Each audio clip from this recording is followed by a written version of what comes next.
J'appellerai M. Jeffrey Duncan, s'il vous plaît.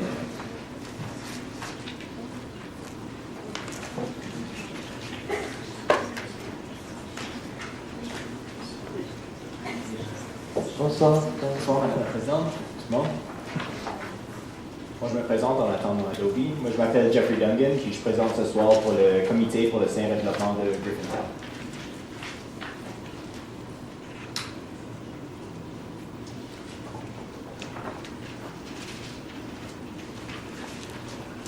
Bon, on commence. Check mon horloge. On a ici un mandat très pertinent, mais malheureusement un projet qui est inapproprié. Alors, le comité pour le sain développement de Griffintown, on est d'accord avec le mandat de l'SHM. Si vous lisez la première page du document ou les premières pages du document de l'SHM, ça sonne super. Par exemple, on parle de démolir l'autoroute, super favorable. On parle d'améliorer et favoriser les transports communs, super. Redévelopper le secteur, c'est dans le nom du comité.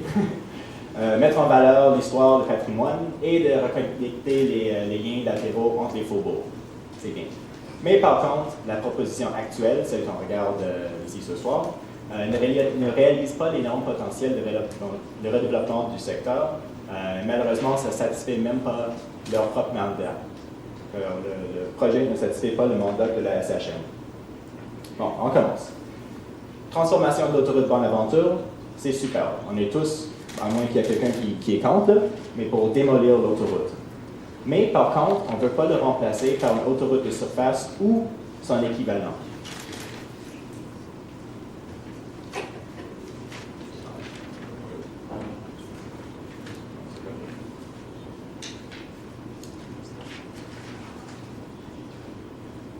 Toujours la technologie, en fait, je travaille en technologie. OK, bon. Alors voilà le fameux corridor Dalhousie, dont on parlera, j'imagine, beaucoup au cours de plusieurs soirées. Quelques points intéressants. Son premier client, le RTL, exprime que ça ne réglera rien. Déjà, si vous vendez quelque chose, ça fait dur. Ensuite, l'arrondissement sud-ouest l'oppose complètement, puis les autres vont présenter le mémoire là-dessus aussi. Ensuite, c'est une solution temporaire pour une solution temporaire qui demande une autre solution temporaire. Je sais que ça sonne un peu bizarre, mais mon prochain récital, ça va le régler, j'imagine. L'étude de sélection dont les autres ont parlé de SOSM, c'est invalide et inadmissible. Et finalement, la période d'amortisation, si on le calcule, c'est plus d'un siècle. C'est $1 million par année qu'on va être permis et ça coûte 79 millions $. Alors, même avec un taux d'intérêt zéro ou négatif, économiquement, il y a quelques problèmes. Bon, pour mon solution temporaire. Bon, on est rendu peut-être à un demi-siècle de solution temporaire. En 1967, on a construit l'autoroute Bonaventure en urgence pour Expo 67. Bon, il y a le Ville-Marie qui l'a remplacé, son mandat est un peu vieux. En 1978, c'est-à-dire avant que même moi je suis né, on a fait une voie réservée à contresens sur le pont Champlain et ça continue à exister aujourd'hui comme solution temporaire. Et puis j'ai quand même 29 ans, je suis pas jeune. Là, on est rendu à 2010. La grosse question, qu'est-ce qu'on fera? Puis dans les prochaines années, ça se peut qu'on construise le corridor d'autobus Dalhousie, qui est une solution temporaire. C'était expliqué par M. Rainville aussi, c'est une solution temporaire en attendant quelque chose d'autre. Mais cette solution temporaire demande une autre solution temporaire parce que ça acheminerait juste des autobus à un terminus qui n'est pas capable de les supporter et leur nom. Il n'est déjà pas capable. Mon beau-frère, il doit attendre son autobus pour aller à Saint-Bruno dehors. Bon, alors là, il faut construire un satellite du TCV qui sera une autre solution temporaire pour cette solution temporaire empilée là-dessus. Et pour coder le réseau de transport de Longueuil, sa mise en service ne corrigerait pas les problèmes fondamentaux de circulation entre la rive sud et le terminus centre-ville.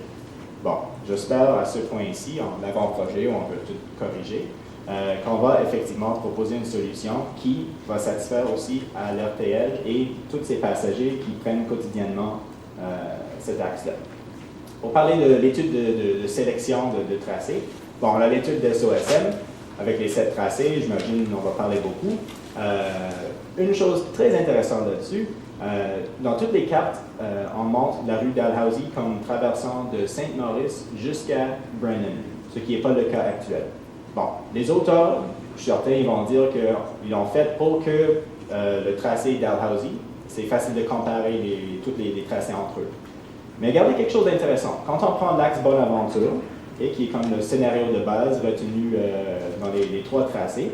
On n'utilise pas le tracé que Sami Hakim a parlé, celle de base où les autobus restent sur Bonaventure. On n'utilise même pas la situation actuelle où les autobus passent sur l'inspecteur. Non, on achemine les autobus sur la rue Dalhousie, qui n'existe pas actuellement, qui n'a jamais existé, mais juste pour la partie nord. Alors, c'est quoi les conséquences de ça? Mais ça n'existe pas. Ça veut dire qu'il va prendre une pénalité pour toutes les expropriations, les aménagements qui doivent être faits pour ça. C'est absolument ridicule. C'est une pénalité supplémentaire donnée à l'Axe Bonaventure dans leur propre étude. Ça fait aucun sens. Bon. Mais, comme je disais, par exemple, comme vous avez exprimé tantôt, le scénario de base, de garder les autobus sur le Bonaventure, malheureusement, celle-là n'a même pas été étudiée, même si c'était leur scénario de base. Si on continue, quelque chose de très intéressant, je trouve très intéressant, par les critères de l'étude finalement des trois tracés, comment on accorde tous les poids, on aurait pu construire un méga-pont ou un méga-tunnel, par exemple, et ça gagnerait. C'est quoi un méga-tunnel? Bon, imagine qu'avant le bassin Peel, on commence à creuser un tunnel qui va jusqu'au TCV. Bon, c'est certain que dans toutes les catégories, il va améliorer l'offre, ça va être sécuritaire, aucun impact sur le milieu local, ça va être efficace, bonnes conditions d'exploitation, mais ça va être malheureusement très coûteux. Alors, il va perdre dans cette catégorie-là. Mais dans toutes les autres, il gagnera. Alors, par exemple, ici, on a vu trois tracés, mais on peut imaginer des autres. Je sais que c'est un peu un cas extrême, mais ça montre jusqu'à quel point l'étude, ça fait un peu de l'eau. Même le SLR, ça pourrait être une option, puis le SLR, selon ces critères, gagnerait. Bon, on parle d'un sain développement. Comme vous voyez dans l'image, les bâtiments que j'ai mis en négatif, ils font pas mal sorte d'une barrière. Même si ce n'est pas une barrière physique, si c'est une barrière perçue par un changement et tout, ça a le même effet. Ce qu'on peut dire, bon, les hauteurs sont dominantes. Malheureusement, peut-être c'est pas une bonne chose, on n'a aucun client à date. Il y a faible demande. Les autres projets dans les alentours, ils ne développent pas. Alors pourquoi est-ce qu'ici, ça serait différent? L'architecture, c'est purement spéculative, comme M. Cardinal nous a dit. Les îlots sont très isolés. Il y en a qui sont vraiment difficiles à développer à cause des routes autour. Et l'histoire et le patrimoine sont largement ignorés parce qu'on n'a jamais connu un quartier qui ressemblait moindrement à ça. Et n'oubliez pas que si les îlots demeurent vacants, ce qui est possible parce que s'il n'y a personne qui veut les développer, s'il n'y a pas de clients, le quartier Bonaventure, ça se résume pas mal à juste un projet d'abaissement d'autoroute. Bon, maintenant on va parler des alternatives, on va essayer de mettre des sourires sur les faces de tout le monde. Une alternative qui satisfait réellement le mandat de la CHM, bon, il y a le système léger sur rail qui a été proposé par l'AMT il n'y a pas longtemps, c'est en 2007. Ça, à la place d'un corridor d'autobus, il y a des bons avantages, on en parlera en quelques instants. On a juste besoin d'une infrastructure routière adaptée aux besoins hors pointe, parce qu'on ne peut pas créer une autoroute. La seule chose que l'autoroute fait présentement, c'est être une autoroute, mais on ne peut pas le recréer. On a besoin de zoner ça un peu différemment pour justement intégrer comme il faut avec les secteurs avoisinants. Et le fameux Haymarket Square, on en parlera tantôt avec la rue Saint-Paul. Bon, le SLR. Le problème avec le SLR, c'est que c'est très lent, c'est très cher, on ne sait pas avec le pont Champlain si on va l'aménager ici, maintenant, c'est un projet historique. Mais si on est capable d'aménager l'autoroute Bonaventure par phase, pourquoi pas construire le SLR par phase? Alors là, on propose de construire le SLR de Bonaventure au moins, jusqu'au sud du bassin Peel. Il y a déjà des plans pour une station près de Pierre-du-Puy. Et là, les autobus pourraient transférer les passagers, pourraient quitter l'autoroute et rapidement transférer les passagers vers le SLR et retourner. Ça économiserait énormément de temps des autobus et tout. C'est magnifique. C'est possible aussi de faire une extension jusqu'au métro McGill, qui est tout dans les plans avant-projet du SLR aussi, de l'AMT. Ça réglerait beaucoup de problèmes. C'est quoi les avantages? Bon, je pense que la plupart du monde, ils les connaissent. Mais en gros, c'est une solution de transport que du monde aime. Alors, personne n'aura de problème d'emprunter cette affaire-là. Essentiellement, si vous passez 30 minutes dans un autobus tous les jours, je pense que ça ferait une bonne fin de voyage, être dans un train très agréable avec l'air climatisé et tout. Ça permet, comme je l'ai dit, aux autobus de transférer leurs passagers sans jamais rentrer dans un environnement urbain. Ça règle tous les problèmes de pollution, de stress sur les conducteurs, de trafic. C'est fantastique. Et évidemment, ça élimine le besoin des coûts pour le corridor Dalhousie et d'un satellite du TCD. Je vous demande de conclure. OK. Ouais. Si on construit une gare multimédia, bon, c'est certain que ça devient une pôle d'attraction pour le développement. Puis les autres, j'en ai parlé pas mal.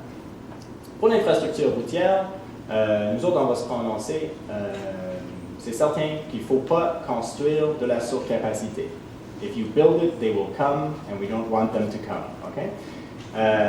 Si vous demandez à quelqu'un qui habite dans le quartier, 2 voies en chaque direction, ça ferait l'affaire hors point sans problème, à part si un match de Habs.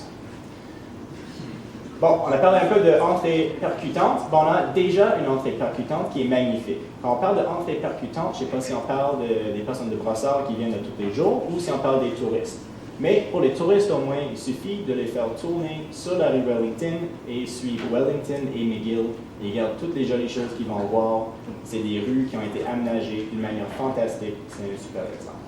Puis le coût de ça, c'est de mettre des pancartes. Côté urbanisme, la gare va aider beaucoup le développement. Il faut absolument limiter les hauteurs à quelque chose de raisonnable pour que ça intègre bien avec les secteurs avoisinants. Il serait très intéressant d'utiliser des matériaux de construction qui sont typiques au quartier, pas juste du verre et du métal. Puis, il faut aussi penser un petit peu aux espaces résidentiels mixtes, parce que là, on a beaucoup de condos petits, mais les familles, on les perd. On n'a pas besoin non plus de modifier les rues. Alors, voici pour le Haymarket Square. Historique, 1860, le Haymarket Square s'est transféré de ce qui est présent Square Victoria, là où il était. Malheureusement, ça a été détruit par l'autoroute, le viaduc et finalement la police.